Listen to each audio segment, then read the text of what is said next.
చూడండి, సాతాను మిమ్మల్ని వదిలి పారిపోతారు. మీ దగ్గర దరిదాపులు కూడా రాలేడు. మీరు సైతానుకి భయపడి ప్రార్థన మానేయండి, మిమ్మల్ని ముప్పతిప్పలు పెడతాడు.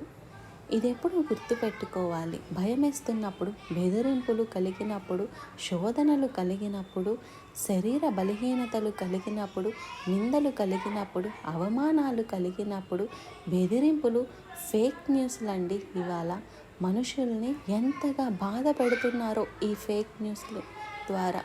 ఇక ఇది దేవుని బిడ్డల విషయంలో, సేవకుల విషయంలో అయితే వాళ్ళు ఎలాగలా కృంగుదల చేయాలని వారి మీద లేనిపోని అవనందలు వేసి వారు కృంగిపోయేటట్లు చేస్తున్నారు. చూడండి, ఇదంతా సాతాను సంబంధమైన క్రియలు. అలాంటి పరిస్థితుల్లో నువ్వెందుకు దిగులు పడిపోతున్నావు? నువ్వెందుకు ప్రార్థన మానుతున్నావు? నువ్వెందుకు నీ సేవ చేయనంటున్నావు?